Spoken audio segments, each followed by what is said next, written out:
আপনি আমি এমন একটা দেশে বাস করি যে দেশে আজকে যদি আজরাইল এসে বলে যায় তোমরা রেডি থেকো, কালকে তোমাদের সবার জান কবজ করা হবে, তাহলে দেখতে পারবেন রাতারাতি কাপড়ের দাম এত বেড়ে যাবে যে গরিব মানুষের কাপড় ছাড়াই কবরে যেতে হবে। 2টা মিনিট ধৈর্য ধরে আমার কথাগুলো শুনুন। আমরা সেই দেশে বসবাস করি যে দেশে করোনা আসলে 5 টাকার মাস্ক 100 টাকা পর্যন্ত হয়ে যায়। আমরা সেই দেশে বসবাস করি যে দেশে পানি আসলে 500 টাকার নৌকা ভাড়া 50,000 টাকা পর্যন্ত হয়ে যায়। আমরা সেই দেশে বাস করি যে দেশে মসজিদের ফান্ডে থেকেও টাকা মেরে দেওয়া হয়। আমরা সেই দেশে বাস করি যে দেশে গোরস্থানের ফান্ডে থেকেও টাকা মেরে দেওয়া হয়।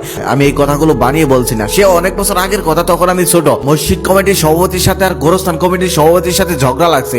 একজন আরেকজনকে বলতেছে আপনি মসজিদের ফান্ডে থেকে টাকা মেরে খেয়েছেন, আবার আরেকজন বলতেছে আপনি গোরস্থানের ফান্ডে থেকে টাকা মেরে খেয়েছেন। আমি এই কথাগুলো শুনে অবাক হয়েছিলাম, কারণ আমি সেই পর্যন্ত জানতাম গোরস্থান থেকে কোনো চোরচুরি করে না, মসজিদ থেকে কোনো চোরচুরি করে না। আমি সেদিন অনেক অবাক হয়েছিলাম। 7 বন্ধু মিলে পানি দেখতে গেল ঘুরতে, যাওয়ার পর মোটর সাইকেলটা তারা রাস্তার পাশে রেখে নৌকা দিয়ে গেল পানির মাঝখানে। সেখানে যাওয়ার পর একটা বন্ধুকে ধাক্কা দিয়ে ফেলে দিল। ফেলে দেওয়ার পর ওদিকে দেখতেছে তাদের মোটর সাইকেল পানিতে নিয়ে যাচ্ছে, প্রায় মানে যেখানে রেখে এসেছে সেখানে ভেঙে যাচ্ছে, আর কিছুক্ষণের মধ্যে ভেঙে পড়বে, মোটর সাইকেলও সেখানে পড়ে যাবে। এটা দেখে তারা তাদের বন্ধুকে উদ্ধার না করে চলে গেল মোটর সাইকেল উদ্ধার করতে। এদিকে তার বন্ধুটা আকুতি মিনতি করলো, হাত বাড়ালো, তবে কেউ শুনলো না। নৌকার মাঝিটা যখন নৌকা ঘুরিয়ে তাকে আনার জন্য যেতে চাইলো, তখন তারা তাকে যেতে দিল না। তারা বলল আগে আমাদের মোটর সাইকেল উদ্ধার কর, তারপরে সে তাকে নিয়ে যাক। তারপর তারা পারে গিয়ে মোটর সাইকেল চালিয়ে সবাই চলে গেল বন্ধুকে ফেলে।